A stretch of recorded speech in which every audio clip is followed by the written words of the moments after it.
I want to distract everybody by bringing us down right before we start reading, but I'm like, that was the worst summary I've ever done. Let's just get into it. John descended back into the murk of the great storm, and down in the dim, blustery, sand-swept days, he saw things he hadn't seen before. That was the value of talking with Arcady. He paid attention to things in a new way. He traveled south from Burroughs, for instance, to Sabishi, or Lonely, Mohole, Sabishi, Mohole, and visited the Japanese who lived there. They were old-timers, the Japanese equivalent of the first 100. On Mars, only 7 years after the first 100 had arrived. And unlike the first 100, they had become a very tight unit. And had gone native in a big way. Sabishi had remained small, even after the mohole was dug there.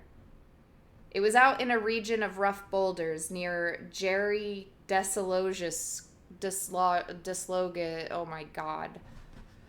They had become a very tight unit and had gone native in a big way. Sabishi had remained small even after the mohole was dug there. It was out in a region of rough boulders near Jerry Desloge's crater.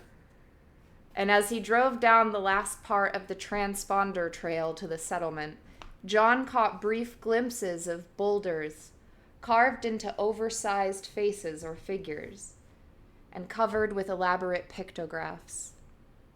Leviosa. And covered with elaborate pictographs, or hollowed out into little Shinto or Zen shrines.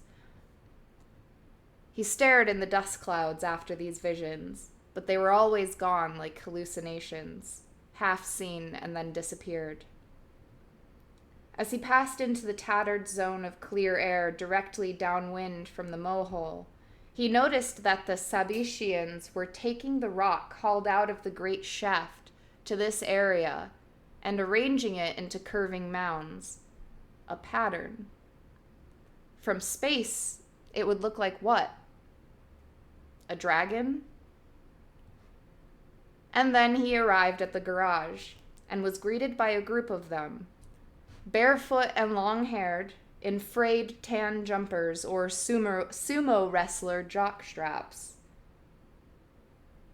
Wizened old Japanese Martian sages who talked about the kami centers in the region and how their deepest sense of own had long ago shifted from the emperor to the planet. They showed him their labs, where they were working on aerobotany. Where they were working on aerobotany and radiation-proofed clothing materials. They had also done extensive work on aquifer location and climatology in the equatorial belt. Listening to them, it seemed to John that they just had to be in touch with Hiroko. It didn't make sense that they weren't. But they shrugged when he asked about her.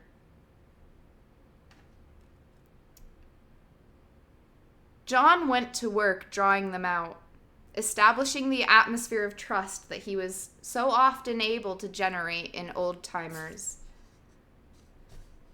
The sense that they went back a long way together, into their own Noachian.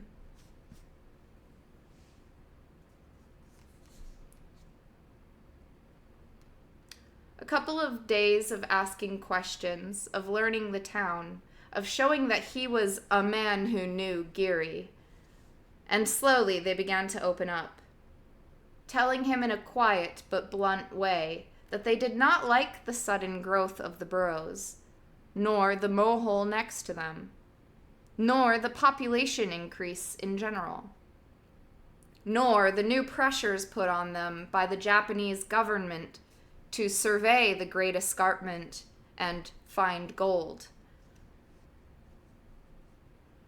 "We refuse," said Nanao Nakayama, a wrinkled old man with scraggly white whiskers and turquoise earrings, and long white hair in a ponytail.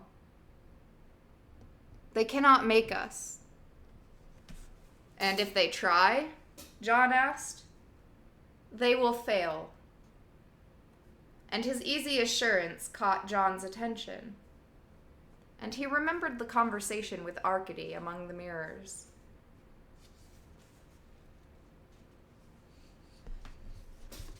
So, some of the things he now saw were the result of paying attention in a new way, of asking new questions. But others were the result of Arcady sending word down through his network of friends and acquaintances to identify themselves to John and show him around. Thus, when John stopped in settlements on the way from Sabishi to Senzanina, he was often approached by small groups of 2 or 3 or 5 who introduced themselves and said, "Arcady thought you might be interested to see this." "Good evening, cult leader." "Don't you dare." "I'm so sorry, great leader. We'll get rid of him right away." "Don't you shush our great leader." "I am so sorry you had to see that. Senseless people."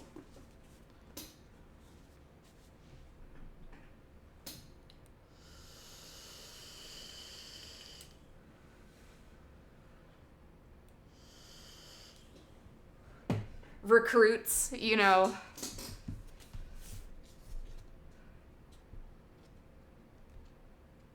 Shh, I'm reading. He was often approached by small groups of 2 or 3 or 5 who approached him who introduced themselves and said, "Arcady thought you might be interested to see this." And they would lead him to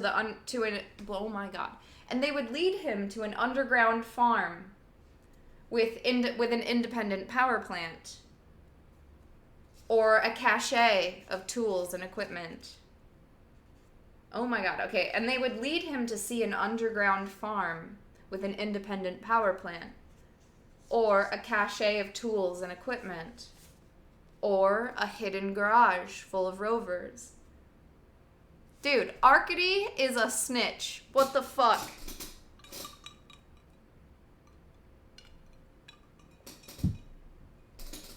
This is why Hiroko didn't invite him.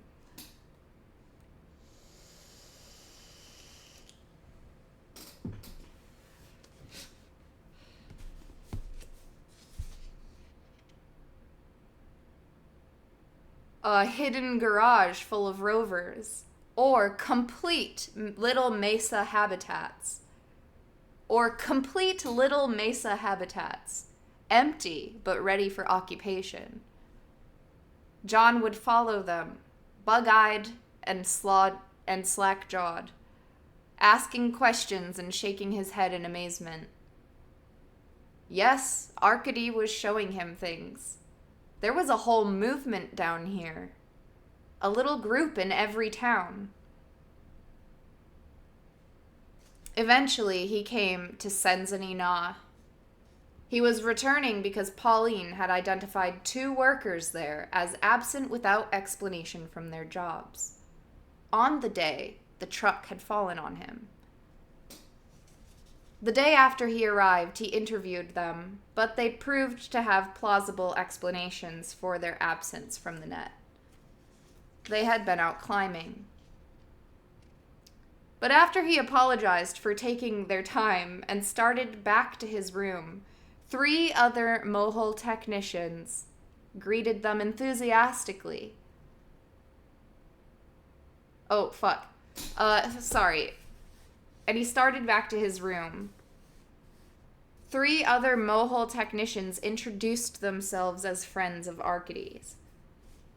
John greeted them enthusiastically, glad that something would come of the trip. And in the end, a group of 8 took him in a rover to a canyon paralleling the Moholes Canyon. They drove down through the obscuring dust into a habitat dug in an overhanging canyon wall. It was invisible to satellites, its heat released from a number of dispersed small vents, which from space would look like Sax's old windmill heaters.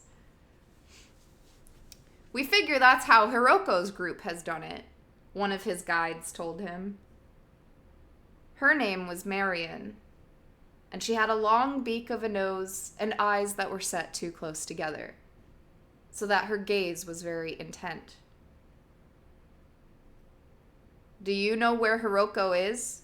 John asked. "No, but we think they're in the chaos." The universal response. He asked them about the cliff dwelling. It had been built, Marion told him, with equipment from Senzaninna. It was currently uninhabited, but ready if needed. "Needed for what?" John said as he walked around the little dark rooms of the place. Marion stared at him. "For the revolution, of course." "The revolution?" Or the revolution? I don't know who said that. I keep making it sound like a question, but it's actually an exclamation. "For the revolution, of course. The revolution." John had very little to say on the drive back. Marion and her companions sensed his shock, and it made them uneasy too. Perhaps they were concluding that Arkady had made a mistake in asking them to show John their habitat. "There are a lot of these being prepared," Marion said defensively. Hiroko had given them the idea, and Arkady thought they might come in handy. She and her companions began ticking them off on their fingers. A whole stockpile of ice and air mining equipment, buried in a dry ice tunnel at one of the South Polar Cap processing stations. A well hole tapping the big aquifer under Casey Vallis. Scattered greenhouse labs around Acheron. Growing pharmacologically useful plants. A communications center in the basement of Nadia's concourse at Underhill. And that's just what we know about. There are one red Samzadat appearing in the net that we have nothing to do with, and Arkady's certain that there are other groups out there doing the same thing we are. Because when push comes to shove, we're all going to need places to hide and fight from. "Oh, come on," John said. "You'll all have to get it through your heads that this whole revolution scenario is nothing but a fantasia on the American Revolution. You know, the great frontier, the hardy pioneer colonists exploited by the imperial power. The revolt to go from colony to sovereign state. It's all just a false analogy." "Why do you say that?" Marion demanded. "What's different?" "Well, for one thing, we're not living on land that can sustain us. And for another, we don't have the means to revolt successfully." "I disagree with both those points. You should talk to Arkady more about that." "I'll try. Anyway, I think there's a better way of doing it than all this sneaking around and stealing equipment. Something more direct. We simply tell Unoma that the new Mars Treaty is going to, anyway, I think there's a better way of doing it than all this sneaking around stealing equipment. Something more direct. We simply tell Unoma what the new Mars Treaty is going to say. His companions shook their heads scornfully. We can talk all we want, Marion said, but that's not going to change what they do. Why not? Do you think they can just ignore the people who are living here? They may have continuous shuttles now, but we're still 80 million kilometers away from them, and we're here and they're not. It may not be North America in the 1760s, but we do have some of the same advantages. We're at a great distance, and we're in possession. The important thing is to not fall into their way of thinking, into all the same old violent mistakes. And so he argued against revolution, nationalism, religion, economics, against every mode of Terran thought that he could think of, all mashed together in his usual style. Revolution never even worked on Earth, not really. And here, it's all outmoded. We should be inventing a new program. Just like Arkady says, including the ways to take control of our fate. With you all living in a fantasy of the past, you're leading us right into the repression that you're complaining about. We need a new Martian way, a new Martian philosophy, economics, and religion.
John, they're going to dance on your corpse. You didn't deserve this. Don't go to the opening ceremony of Nicosia. I am texting you from the future to save your life.